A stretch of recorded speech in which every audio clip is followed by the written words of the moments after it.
Hello बच्चों, हमारा science का जो आज का टॉपिक है प्रकाश का अपवर्तन, ठीक है, या रिफ्रेक्शन ऑफ लाइट। तो प्रकाश का अपवर्तन समझने के लिए हम लोगों को पहले ये याद होना जरूरी है कि अलग अलग माध्यमों में प्रकाश की चाल अलग अलग होती है। इस पर हम लोग अपना एक पिछला वीडियो भी देख चुके हैं जिसमें हमने इस पर डिस्कशन किया था कि प्रकाश के विभिन्न माध्यमों में चाल अलग अलग क्यों होती है, क्या कारण होता है, ठीक है। तो ये हम लोग पिछले वीडियो में देख चुके हैं। तो मेरा आपसे ये निवेदन है कि पहले आप इसको देखने से पहले आप पिछले वीडियो को एक बार फिर से देख लीजिए ताकि आप कंटिन्यूएशन में इस चीज को समझ सकें। अगर मैं एक छोटा सा आपके सामने प्रयोग करूं तो उस प्रयोग से शायद आप प्रकाश का अपवर्तन अपनी डेली लाइफ में भी समझ पाए। मैंने एक गिलास लिया है और इस गिलास में मैंने हाफ कैप भर दिया इसको पानी से। अब आप ये ग्लास देख रहे हो, ये कैसा ग्लास है? पारदर्शी, पारदर्शी जिसमें से आर पार देख सकते हैं। तो पारदर्शी हमारा ये जो ग्लास है कांच का बना हुआ, इसके अंदर जो हमारा ये पानी है वो भी कैसा है? पारदर्शी है, ठीक है ना। अब इस पारदर्शी ग्लास में, पारदर्शी पानी में मैं एक पेन या पेंसिल डिप करती हूँ। What happened? आपको पेन पेंसिल कैसा दिख रहा है? जब मैंने डिप नहीं किया था तो देखिए क्या ये टूटा हुआ है, कहीं से मुड़ा हुआ है, कहीं से कोई मोटा पतला कुछ इस तरह का है नहीं। लेकिन जब हम इसे यहाँ रखते हैं और पानी में हम इसको देखते हैं तो हमें इसमें पानी में ये थोड़ा मोटा भी दिखाई दे रहा है, थोड़ा ऐसा लग रहा है कि जैसे बीच में से ये टूटा हुआ है, नीचे का हिस्सा अलग है, ऊपर का हिस्सा अलग है, अलग अलग दिखाई दे रहा है ना। तो व्हाट इज द रीजन? पानी में अलग क्यों दिख रहा है और हमें ऊपर की तरफ अलग क्यों दिख रहा है? क्या आप इसका कारण बता सकते हैं? शायद नहीं अभी, बट मैं इसका कारण आपको, और मैं केवल ये नहीं कह रही हूँ केवल आप इस पेन की नहीं, मैं इसमें कुछ भी डालूंगी। एक और पेन देख लीजिए, वो भी ऐसा ही, नीचे का हिस्सा अलग दिखेगा, ऊपर का हिस्सा अलग दिखेगा, ठीक है। इसकी जगह कुछ भी व्हाटएवर जो भी मैं डालूंगी आपको वो अलग ही दिखाई देगा। तो ये क्यों हो रहा है? इसको समझने के लिए हमें ये समझना होगा कि अपवर्तन होता क्या है। तो सबसे पहले ये समझिए प्रकाश का अपवर्तन हम किसे कहते हैं, ठीक है। देखिए बेटा, जब भी एक पारदर्शी माध्यम से प्रकाश किरण दूसरे पारदर्शी माध्यम में जाती है, आपको मैंने जो ग्लास दिखाया इसमें मेरे दो पारदर्शी माध्यम हैं। एक है हवा, हवा दिखाई दे रही है ऊपर की तरफ, वो हमें दिखाई तो देती नहीं है, ठीक है, बट जहां कुछ नहीं है हम मानते हवा है। और नीचे क्या दिख रहा है आपको? पानी दिख रहा है। और ये ग्लास किसका बना है? कांच का।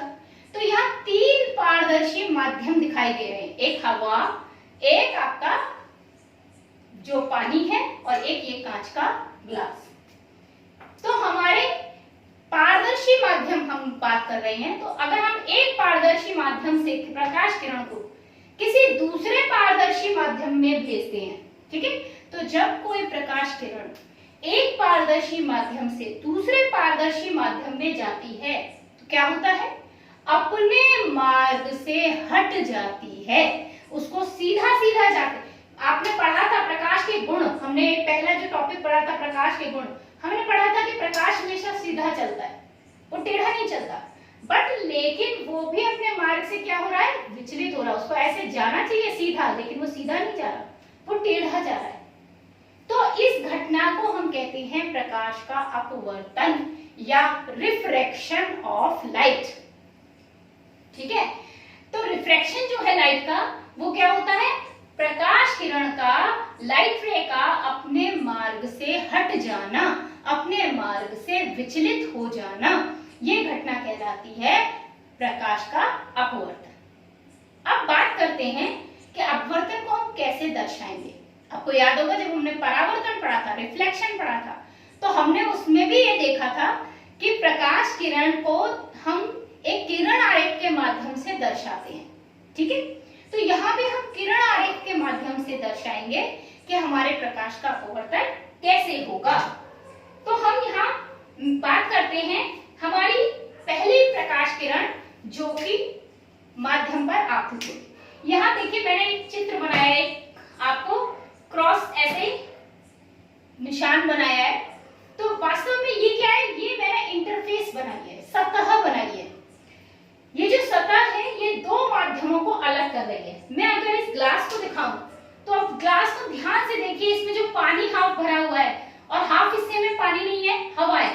बीच में आपको एक लेवल दिखाई दे रहा है, एक लेयर दिखाई दे रही है, दिख रही है ना। और ये लेयर क्या कर रही है, हवा को पानी से अलग कर रही है।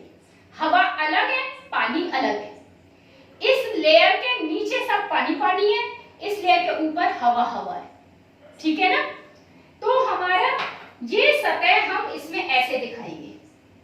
अब आप मुझे बताइए, हवा और पानी में विरल कौन होता है? अणु किसमें दूर दूर होंगे? अणु दूर दूर होंगे हवा में, ठीक है ना। जो मॉलिक्यूल्स हैं वो हवा में ज्यादा दूर दूर होंगे, तो विरल कौन है? हवा। और पानी क्या होगा इसके कंपैरेटिवली? सघन होगा, ठीक है। हवा की तुलना में पानी सघन होगा और हवा विरल होगी, ठीक है। अब हमारी प्रकाश किरण कैसे आएगी? हमारी प्रकाश किरण ऐसे करके हवा से होते हुए पानी के अंदर जाएगी, ठीक है कि नहीं। तो किससे किसमें जा रही है? विरल माध्यम से सघन माध्यम में, हवा से पानी में, ठीक। तो हमारी पहली स्थिति हम देखते हैं प्रकाश के अपवर्तन की, कि अगर हमारी प्रकाश किरण विरल माध्यम से सघन माध्यम में जाए तो क्या होता है, ठीक है। अब ये हमारी सतह है, ये सतह क्या कर रही है? दोनों माध्यमों को अलग कर रही है। एक माध्यम जो कि विरल है, ठीक है, और दूसरा माध्यम जो कि सघन है, ठीक। तो हमारा जो विरल माध्यम है और जो सघन माध्यम है, इन दोनों माध्यमों में ये जो हमने बीच में आपको लाइन खींची, ये जो बीच में लाइन खींची सतह पे लंब, इसका नाम है अभिलंब, ठीक है। इसको कहते हैं हम अभिलंब, perpendicular to the surface. Surface के इंटरफेस के परपेंडिकुलर है, लंबवत है, 90 डिग्री के कोण पर है। तो हमने अब क्या किया, हमने एक प्रकाश किरण अपनी भेजी, ये हमारी आपतित प्रकाश किरण है और ये प्रकाश किरण हमारी इस सतह पर आपतित हुई। इस किरण का नाम क्या दे रहे हैं हम? आपतित किरण, या कहिए इंसिडेंट रे, जो सतह पर आपतित हो रही है। अब सतह के साथ ये एक कोण बनाए, ये यहाँ पर देखिए अभिलंब के साथ एक कोण बना रही है। इस कोण को हम आई से दिखाते हैं और नाम देते हैं आपतन कोण। अब ये आपके लिए मुश्किल नहीं है क्योंकि आप परावर्तन में भी इन्हें समझ चुके हैं। आपतन कोण, आपतित किरण अभिलंब से जो कोण बनाती है उसे हम आपतन कोण कहते हैं, ठीक है। तो हमारी आपतित किरण सीधी चल रही थी, ठीक है, एकदम सीधी, और वो जाकर सतह से टकराई। जब वो टकराई तो उसको कैसे जाना चाहिए था? उसको जाना ऐसे ही चाहिए था, ऐसे सीधे सीधे सीधे सीधे इसी तरह जाना चाहिए था ना, लेकिन वो ऐसे नहीं जाती। वो क्या करती है? वो हमारी जाती है अभिलंब के पास आती हुई ऐसे, ठीक है। अब ये कौन सी किरण है मेरी? ये है अपवर्तित किरण, अपवर्तित किरण। और ये हुआ हमारा अपवर्तन, क्योंकि उसे सीधे जाना चाहिए था बट वो सीधे नहीं गई, अपने मार्ग से हट गई, तो ये हमारी अपवर्तित किरण कहलाएगी। और इसका जो कोण अभिलंब से बन रहा है उसे हम आर से दिखाएंगे, नाम देंगे अपवर्तन कोण, एंगल ऑफ रिफ्रैक्शन, ठीक है। इसको कहते हैं हम इंसिडेंट रे, इसको कहते हैं हम रिफ्रैक्टेड रे। ये है हमारा रिफ्रैक्शन, एंगल ऑफ रिफ्रैक्शन। ये है हमारा एंगल ऑफ इंसिडेंस, आपतन कोण, अपवर्तन कोण, अपवर्तित किरण, आपतित किरण। इनकी डेफिनेशंस पेपर में नहीं पूछी जाती, बट आपको पता होना चाहिए कि आपतित किरण किसे कहते हैं, अपवर्तित किरण किसे कहते हैं, अपवर्तन कोण किसे कहते हैं, आपतन कोण किसे कहते हैं। ये चीजें आपको क्लियर होनी ही चाहिए, ठीक है। तो क्या आता है कि अगर हमारी प्रकाश किरण विरल माध्यम से सघन माध्यम में जाती है तो क्या होता है, तो वो किरण अभिलंब के पास आ जाती है, अभिलंब की ओर मुड़ती है। ठीक है, अपवर्तन के बाद आपतित किरण अगर विरल माध्यम से सघन माध्यम में जा रही है प्रकाश किरण, तो अपवर्तन के बाद अभिलंब की ओर मुड़ जाती है, अभिलंब के पास आ जाती है, नजदीक आ जाती है। इसको ऐसे जाना था लेकिन ये इससे थोड़ा पास आ गई है। ठीक है, आ गया समझ में। अब हमारा दूसरा हुआ कि यदि हमारी प्रकाश किरण सघन से विरल माध्यम में जाएगी तो क्या होगा।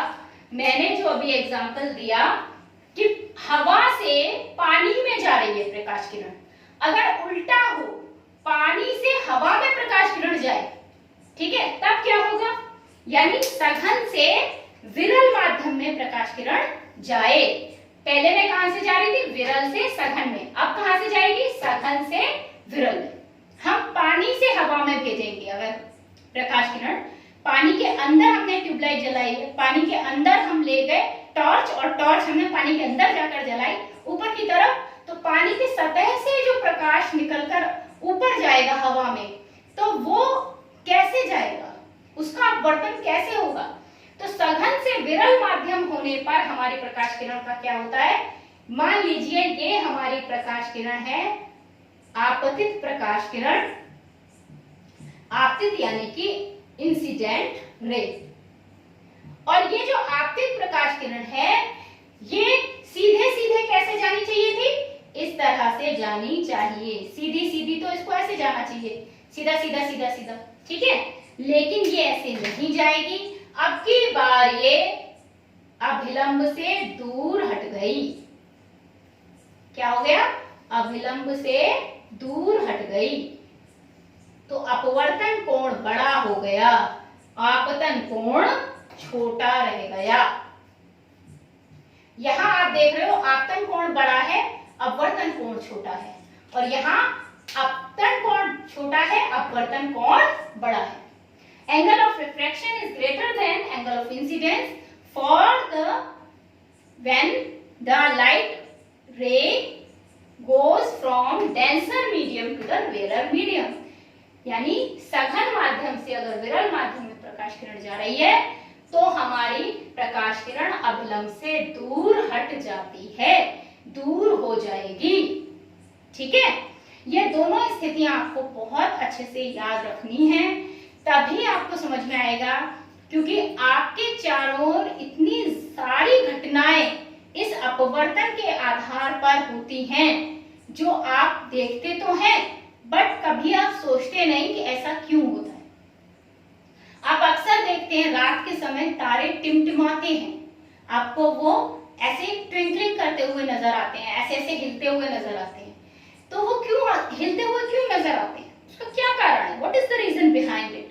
हमें तारे एक जगह स्थिर क्यों नहीं दिखाई देते, चंद्रमा तो स्थिर दिखता है, सूरज भी स्थिर दिखता है, पर तारे क्यों नहीं स्थिर दिखते। तो ये भी प्रकाश के अपवर्तन के कारण ही होता है, उसका भी रीजन क्या है, प्रकाश का अपवर्तन ही है। ठीक है, उसको समझने के लिए आपको ये समझना होगा कि वो कैसे होता है। तो इसके लिए पहले आप ये समझिए कि आपका जो वायुमंडल है, एटमॉस्फेयर है, वो एटमॉस्फेयर कैसा होता है। आपका जो एटमॉस्फेयर है इसमें लेयर्स होती हैं, ठीक है, बहुत सारी हवा की लेयर है। आपने छोटी क्लासेस में अपने में पढ़ा होगा कि पृथ्वी के वायुमंडल में troposphere, stratosphere, mesosphere, ionosphere, thermosphere, बहुत सारे स्फेयर्स हैं, बहुत सारी परतें हैं। जो बिल्कुल पृथ्वी के पास वाली परत है, ठीक है, वो सबसे सघन परत है, जहां वायु सबसे ज्यादा घनी है, जहां ऑक्सीजन है, जहां नाइट्रोजन है, जहां कार्बन डाइऑक्साइड है, इतनी सारी गैसेस हैं। ठीक है, जैसे जैसे हम इन लेयर्स में ऊपर जाते हैं, हवा कैसी होती जाती है, विरल होती जाती है, रेयरर होती जाती है। ठीक है, आप देखते हैं पहाड़ों पर जाते हैं तो हमें सांस लेने में कठिनाई होने लगती है, क्यों, क्योंकि वहां ऑक्सीजन कम होती है।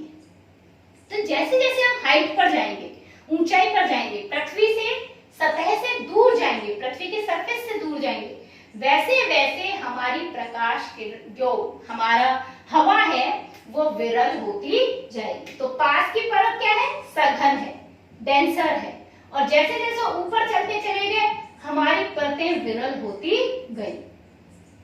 अब जो तारे हमको दिखाई दे रहे हैं, तारे से जो प्रकाश आ रहा है वो प्रकाश इन परतों से टकराकर बार बार क्या होता है? रिफ्रैक्शन होता है, बार बार उसका रिफ्रैक्शन होता रहता है। तो कभी उसकी आपको परछाई यहाँ दिखेगी, कभी आपको उसका प्रतिबिंब यहाँ दिखता है, कभी उसका प्रतिबिंब यहाँ दिखता है, कभी यहाँ दिखता है, कभी यहाँ दिखता है, कभी यहाँ दिखता है, कभी यहाँ दिखता है। तो वो एक ही तारा कभी यूं दिखेगा, कभी यूं दिखेगा, कभी यूं दिखेगा, ऐसे ऐसे आपको दिखाई देगा। ठीक है, तो वो अपनी ही जगह के आसपास आपको एक साथ कई प्रतिबिंब दिखाई देते हैं, तो हमारी आंख उसको जज नहीं कर पाती, क्योंकि वो इतने सारे प्रतिबिंब एक साथ बनते हैं। तो हमको लगता है कि तारा हिल रहा है, बट वास्तव में तारा हिल नहीं रहा होता, तारा तो स्थिर ही होता है, लेकिन उसका मल्टीपल रिफ्रैक्शन होता है। मल्टीपल मतलब बहु अपवर्तन, बार बार अपवर्तन, अलग अलग परतों से। ये विरल है, ये इसके कंपैरेटिवली ये सघन है, लेकिन इससे नीचे वाली के कंपैरेटिवली विरल है।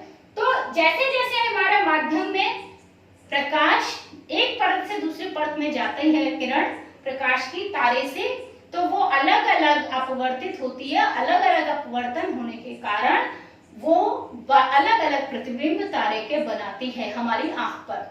तो हमारी आंख एक साथ कई प्रतिबिंब देखती है एक ही जगह पर, जिसकी वजह से उन्हें तारा हिलता हुआ दिखाई देता है और हम तारे को हिलता हुआ महसूस करते हैं। केवल यही एक एग्जाम्पल नहीं है, अपवर्तन के और भी बहुत सारे एग्जाम्पल हैं। जैसे मैंने अभी ये जो उदाहरण दिया था, ये क्या था? ये भी आपका ये प्रयोग मैंने क्या किया था? यही समझाया कि आपकी पानी में प्रकाश की चाल अलग है, पानी सघन माध्यम है, और हवा में प्रकाश की चाल अलग है। तो हमारा प्रकाश क्या हो गया? हवा से जब पानी में गया अपने मार्ग से विचलित हो गया, अपने मार्ग से हट गया, जिसकी वजह से हमारी जो पेन है वो जो सीधा दिखना चाहिए उसका प्रतिबिंब उनको थोड़ा टेढ़ा दिखाई दे रहा है, पर वास्तव में वो सीधा ही है, लेकिन टेढ़ा दिख रहा है। क्यों दिख रहा है? क्योंकि प्रकाश किरण अपने मार्ग से सीधे ना जाके थोड़ा हट गई है, विचलित हो गई है। तो यहाँ आपको क्लियर हो गया होगा कि अपवर्तन किसे कहते हैं, अपवर्तन क्या होता है। अपने नेक्स्ट वीडियो में हम अपवर्तन के नियम पढ़ेंगे। आज के लिए इतना ही। कोई चीज समझ में नहीं आई है तो आप मुझसे पूछ सकते हैं। Thank you.